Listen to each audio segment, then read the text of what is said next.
works in other ways as well, but it really started from there. Well, it definitely works in other ways as well. Speaking of interesting connections and waves and things like in sound waves and shock waves and all these different kinds of thoughts, that song, I remember talking to you about it on the phone, which is like Sound and Color by Alabama Shakes. And I was like, Sound and Color? We could talk about that all night in relationship to this film. So I'd love to talk about, we're definitely going to get into the emotions and families and all that, but I want to talk a lot about some of the technical things that you've done in this film. So why don't we start with sound, and sound is sound design, but also then music choices that you made, the work that you did with Trent Reznor and Atticus, I'm going to say Finch, it's like, how come people do that? Ross. Yes. And so let's start with that, just some of those choices, because they're very deliberate, and one of the things that's interesting, I think, is also the way in which it kind of works as this kind of cinematic musical, because you really use a lot of the music to underscore the emotions in a very different way that I think is sort of what people say when they're talking about musical theater. Yeah. It's like, oh, it's there to do something that couldn't otherwise be done. Yeah. So. Absolutely. Well, it's a lot. I'd say first, this sound level, it's meant to be very subjective and immersive, echoing the sort of film grammar and the filmmaking of everything, to where we wanted to feel like you're in the sort of eyes and heart of the main characters, you know. So first that's Hyde and that's M, and we just want to, sonically we want to experience everything as they are, you know, or even if it's just like them, even if it's daughter and father sitting on a bench, where we're putting atmospheres in the rear, so hopefully it feels like you're sitting on that bench with them. So it's about being very subjective and immersive, and just feeling it with them, you know, and then the music goes a whole other level. So first there's a lot of songs, there's a lot of soundtrack, and you know, I think that started with, for myself in high school, I was very music hungry. Music got me through things more than movies, actually. I love movies, but you know, music was there for all of it, and I was hungry for everything. And you know, a few years ago could be new if I hadn't heard it, and past that, so it felt like good ground for this movie, and like a creative liberty kind of to like, I felt like Ty and M would love music in that way, and we could like build a soundtrack that brought us closer to their headspace and their world through that way. And so I think if you laid the music out apart from it, like a playlist, it's telling the same story as the movie, and there's a narrative being told, and then within that as well, there's the score by Trent Reznor and Atticus Ross, and I was just very, very blessed to get to work with them. And we sort of, I was terrified though when I first sent them the script, because it had like almost 40 songs embedded in it, and none of it was Nine Inch Nails or anything. And they were cool though, and they were excited by the challenge. And I think what we kind of came to is treating the score as more, you know, less about what could be happening within their world and their space, and more what's literally coming out from inside of them. And for us, that was Tyler and Emily again, and like letting the score sort of link brother and sister in a similar way these sort of color interludes do, and almost feel like the subconscious or the spirit of the characters coming out at key times and linking. So whether that's like a piano theme that hits at a certain connected moment with brother and sister, then picks up again with Emily taking over the movie, and then at the end with her, with what's going on with her grief in him, or whatever's happening in that in the scene they're in. You know, they would take a lot of sounds from the world and manipulate them and use them musically and integrate them with the score, to where we hoped it just felt like sort of the spirits of them coming out, and it was like the spirit of the movie linking things in a way the soundtrack couldn't. You know, and that's sort of all working in tandem with the sound and the film grammar and everything to hopefully feel like a very, very sort of hands-on, immersive feeling you're experiencing it with these people, with Tyler and You have a colorist. I want to just briefly touch on that because it was one of those credits where it's like, huh. And so what was his function? And obviously color really meant a lot to you in terms of what you wanted to achieve in terms of mood and tone. We have an amazing colorist, Damo. He did our last movie and this one too, and he's like a part of the family now.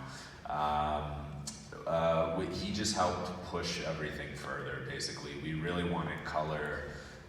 It felt like, and I also have to give a shout out to my DP, Drew Daniels. We've done every movie together. He's the man. I can't make a movie without him. We really wanted the color to work as well, like hopefully coming from these kids' headspaces and bringing you closer to their world. And it's also Florida, and Florida pops, and it's full of color. So it all felt motivated to, the movie goes to very dark places, but I hope it goes to very beautiful places as well.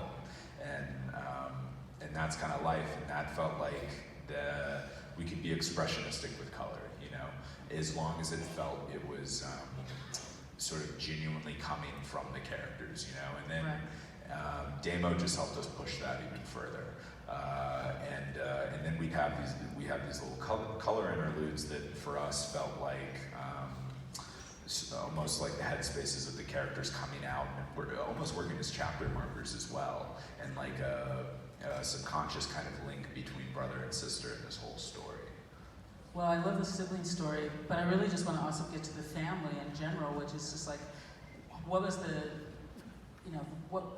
what led to this story, this particular story? And then I think I've asked you before, like, when was it always conceived of as a African-American family? And if not, when did that start to happen? It's hard to say exactly what led to this exact story, because this has been like the movie in the back of the head forever, brewing forever. I think first ideas were in high school after the first time I saw Dazed and Confused, and it was like teens and music.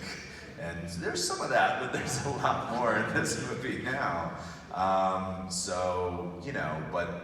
That was more than 10 years ago, and it's always been building and brewing. And I'd say now a lot of this story is there's a lot of autobiography.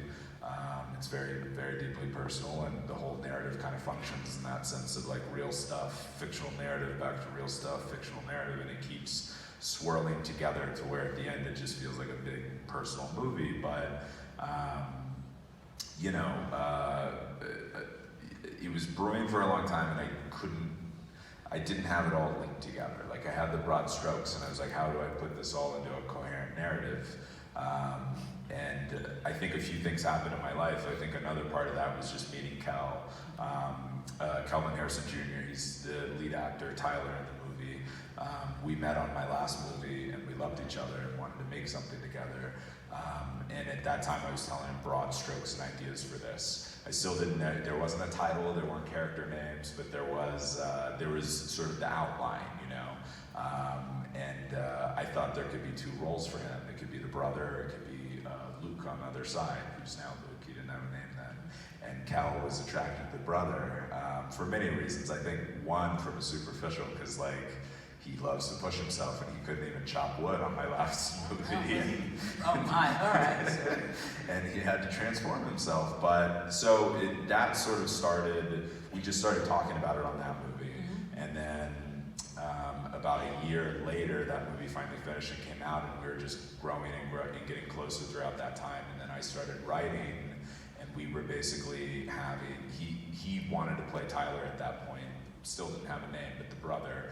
And we started doing these mini therapy sessions where, I called them therapy sessions, I don't know what they were, but we were doing text messages and phone calls and just talking about that time of our life, of our lives, dynamics, relationships with our parents, with our fathers, with our mothers, girlfriends or lovers, and pressures in school and everything else, and commonalities between us and differences, specific, being black as well in a black family. And we just talked about all that stuff, and then I was writing, and it was clicking, and it was amazing. And then Cal basically got a script think he got one of the first drafts, so like the first draft 8 months before we started shooting, and he would go over it with me and give me detailed notes, and like, this is good, but like, this is what we'd actually say, and this is what we do, and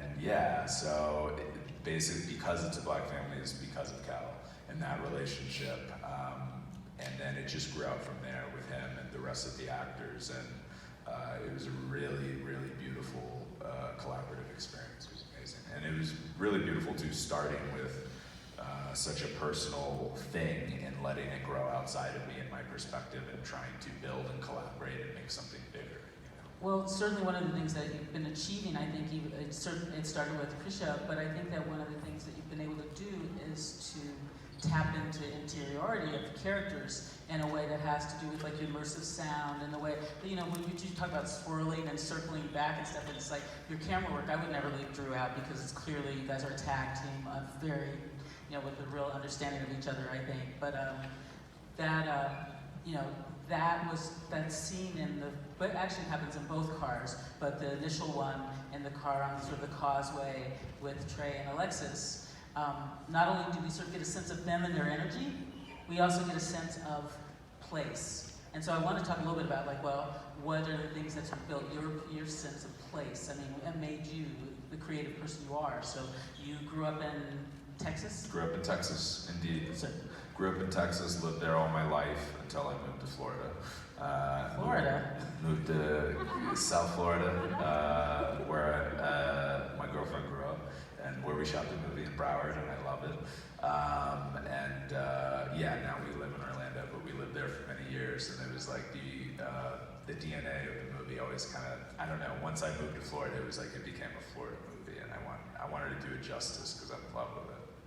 Well, I would be remiss if I didn't ask you, you know, your mom's a therapist, and I wonder, like, do you have conversations about sort of like, you know, creativity and sort of, and like how you got built and like sort of, you know, as a creative artist, when she looks at your films, does she sort of go, huh? Yes, definitely. And my stepdad's a therapist as well, so. Oh yeah, that's right. Your parents are therapists. But all right. It's wacky having parents as therapists, and then they'll like read reviews and text you, and like, oh, I see you're still, you know, harping on this theme. Still working on that, are you? It's very interesting. Yeah, I mean, I do have to give them props though, because I think I would be an utter mess without them. I think that could work both ways. Like I could be a whack job with two therapists as parents, but I do think they help me become a healthy individual. That's pretty lovely. Yeah, definitely. And I will say, I got to give my mom props as well. She, Renee, the mom in our movie, her character's a therapist, and she had a lot of conversations with my mom and brought a lot of original language and stuff that I didn't write into the movie, and she would just surprise me in scenes that was really amazing, so yeah. Huh, that's really great. You work really well with your cast, I mean, really well. So I know that you're a real collaborative spirit because we talked about Drew, you're a cinematographer, and talked about sound.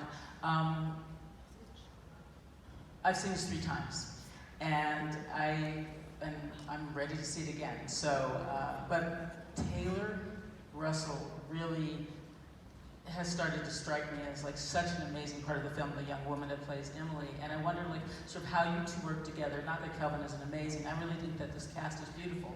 But there's something really quite, you know, there's a lot hanging on her shoulders on this film. So where did you find her? What was your sort of sense of where she could go, and how did that work? Yeah, well, found her just traditional through auditions. She auditioned and blew me away. I think she did 2 scenes. She did like the diner scene, I think, and then the scene when they're talking about their parents in the car ride. And I was immediately blown away by, she had you could feel what was happening inside her head without her doing anything. She was so fascinating and complex. And yeah, so she auditioned and blew me away, and then we Skyped, and got great energy and loved her. And she was in LA. I was in Florida prepping the movie, and Kel was still in LA, so she met Kel.